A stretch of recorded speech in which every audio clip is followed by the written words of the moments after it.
I never planned to take control of Morrison Enterprises, but standing in that gleaming boardroom, watching my stepfather Robert Morrison attempt to erase my existence from the company my real father built, I realized that sometimes the best victories come from being underestimated. My name is Catherine Chen Morrison, and until yesterday, I was just the diversity hire running strategic planning at Morrison Enterprises. At least that's what Robert and his cronies believed. What they didn't know was that my mother and I had been preparing for this moment ever since she discovered Robert's true nature. I still remember when Robert first entered our lives, 3 years after my father's death. Mom was struggling to run Morrison Enterprises alone, dealing with board members who thought a widow couldn't handle a multinational corporation. Robert seemed like a savior, experienced, charming, and supposedly devoted to preserving my father's legacy. Trust takes time to build, he told me during our first dinner together, his smile not quite reaching his eyes. But I'm sure we'll be one big happy family soon. What Robert didn't know, what none of them knew, was that my father had prepared for every contingency. The business world is ruthless, Kitty, he told me during his final days. Always have a backup plan. I'd taken that advice to heart, earning my MBA from Wharton, while everyone thought I was just taking random business classes. I worked my way up through different companies under my mother's maiden name, Chen, building a reputation that Robert never bothered to investigate. When I finally joined Morrison Enterprises, I accepted the entry-level position Robert offered, letting him believe he was doing me a favor. "We have to start somewhere," he'd said condescendingly. "Can't have people thinking you got special treatment just because your mother married me." I played the role perfectly, the quiet stepdaughter who didn't mind being overlooked. I accepted the tiny office, the menial tasks, the whispers about nepotism. Meanwhile, I was learning everything about the company my father had built and the way Robert was slowly destroying it. The signs were there if you knew where to look. Robert had been selling off profitable divisions, replacing experienced managers with his own cronies, and quietly moving assets into shell companies. Mom saw it too, but she played her part, the trusting wife who didn't understand business.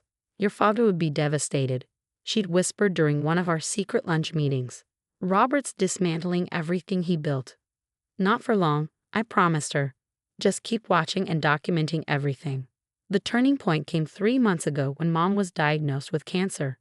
Robert's mask slipped immediately. He used her illness to assume control of her shares, claiming she wasn't competent to manage them. What he didn't know was that we'd anticipated this. 2 months before her diagnosis, Mom had legally transferred her voting rights to me through a complex series of trusts. On paper, Robert controlled her shares. But the actual voting power, that was mine. I documented everything.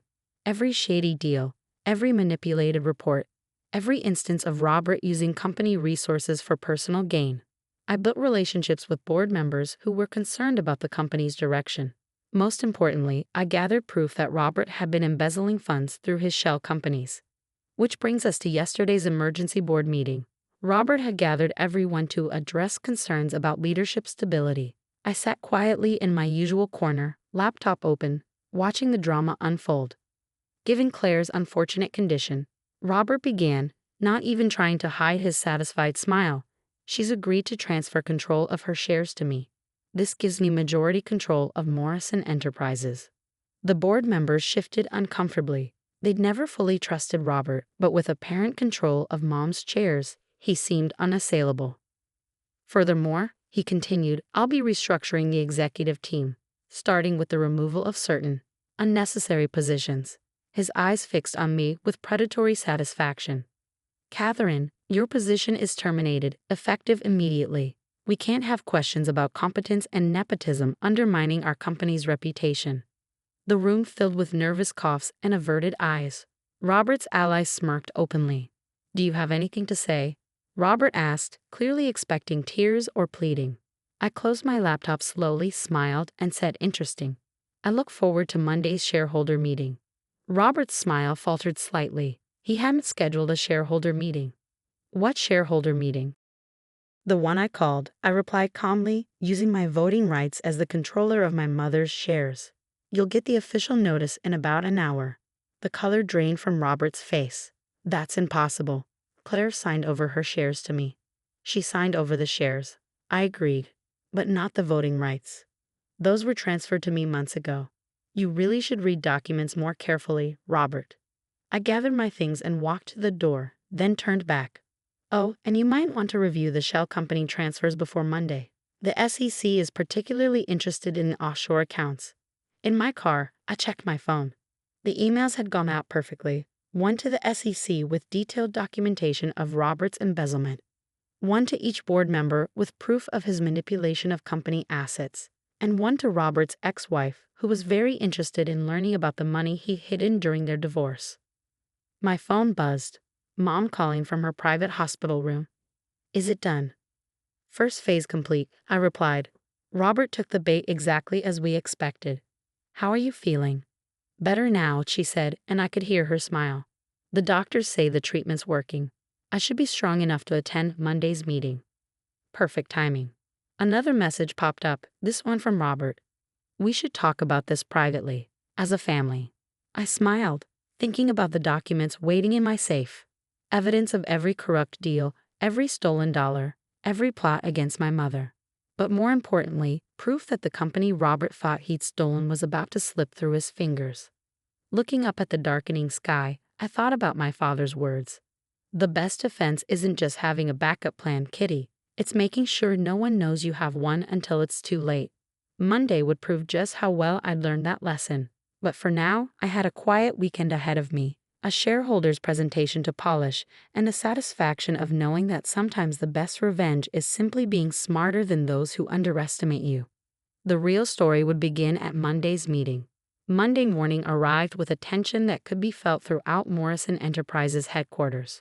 I walked into our main conference center at precisely 8:45 a.m., wearing my father's favorite lucky tie clip, a small gold dragon he'd brought from his first business trip to Hong Kong. The room was already filling up.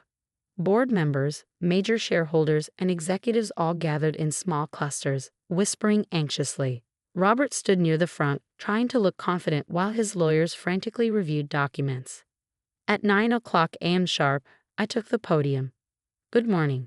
As the holder of voting rights for Claire Morrison's shares, I've called this emergency shareholder meeting to address serious concerns about company management and financial irregularities.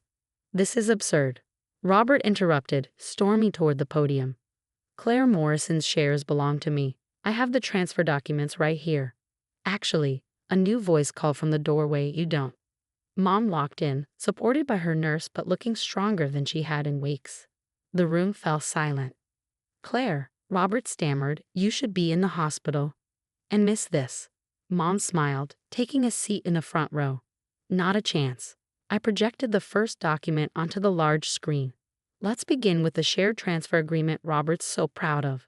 You'll notice on page 47, section 12.3, the voting rights were explicitly separated from the share ownership 2 months before the transfer. Robert's lawyers scrambled through their papers as I continued. But the share ownership is actually the least of Robert's problems. I clicked to the next slide. These are records of transfers to various shell companies over the past 2 years. More than $50 million in company funds, diverted through a complex network of offshore accounts. The room erupted in murmurs. Board members leaned forward, examining the evidence displayed on their tablets. This is a lie, Robert shouted. You're manipulating these documents. Actually, Thomas Burke, our head of internal audit, stood up. We verified every transaction. The evidence is overwhelming. I smiled. Would you like to explain the purpose of Morrison Global Holdings LLC, Robert? Or should we ask your ex-wife about the assets you hid during your divorce? The color drained from Robert's face as I displayed more documents, proof of kickbacks, falsified reports, and systematic looting of company resources. When my father died, I continued, my voice carrying clearly in the now silent room, he left instructions about protecting his company. Mom and I watched you dismantle his legacy piece by piece, waiting for the right moment to stop you. You planned this all along, Robert said, realization finally dawning. The quiet stepdaughter act. I learned from the best, I replied. You were so busy looking down on me, you never bothered to check what I was really doing. Did you know I spent 5 years turning around failing companies before joining Morrison Enterprises? Or that I have an MBA from Wharton? Of course not. You were too convinced of your own brilliance to do basic due diligence. The next hour was brutal. I methodically laid out every scheme Robert had run, every loyal employee he pushed out, every division he'd weakened through his greed. The evidence was overwhelming. By noon, the votes were in. Robert was removed from all positions, pending criminal investigation. The board appointed me as interim CEO, with Mom retaining her position as chairwoman. As security escorted Robert out, he turned back. "You can't run this company. You're just a..." "Just what?" Mom interrupted, standing slowly. "My daughter rebuilt everything you tried to destroy. Right under your nose. While you were bragging at country clubs, she was saving our company." The aftermath was intense. The SEC launched a full investigation into Robert's activities. Several of his cronies resigned before they could be fired. Most satisfyingly, his ex-wife's lawyers were very interested in our evidence of hidden assets. 1 year later, I stood in my father's old office, my office now, looking out over the city. Morrison Enterprises had not just recovered, we were stronger than ever. The divisions Robert had tried to sell were thriving under new leadership. Our stock price had doubled. Mom's cancer went into remission. These days, she splits her time between the company's charitable foundation and spoiling her new grandchild, my daughter, named after my father's mother. The dragon tie clip sits in a display case in my office, next to the original company documents my father signed and a photo of him at the company's founding. Sometimes when I have difficult decisions to make, I look at that photo and remember his lessons about patience and preparation. Robert pleaded guilty to reduced charges of embezzlement and fraud. Last I heard, he was writing a memoir about corporate betrayal. Ironic, given his actions. His cronies scattered to various mid-level positions at other companies, their reputations permanently tarnished. The business world loves comeback stories, and ours was particularly satisfying. Hidden Hair Saves Family Empire made for great headlines, but the real story was about preparation, patience, and understanding that sometimes you have to let your enemies think they've won before you can truly defeat them. These days, when I mentor young executives, I tell them my father's advice about backup plans. But I add my own lesson. Success isn't just about being smart enough to see the big picture. It's about being patient enough to wait for the perfect moment to reveal what you see. Morrison Enterprises has a new corporate culture now. We promote based on merit, not connections. Our board is diverse, our policies progressive. Most importantly, we're back to my father's original vision, building something that helps people while making a profit. The conference room where Robert tried to fire me is now our innovation center.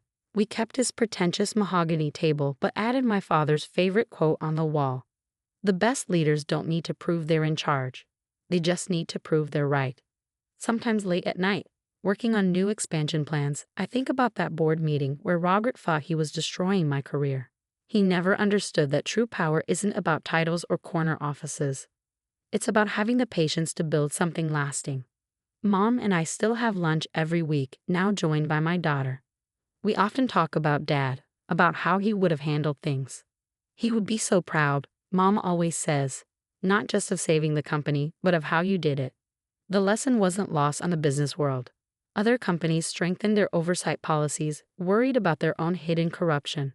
Several of Robert's former business associates reached out to clarify their past dealings, suddenly eager to make amends.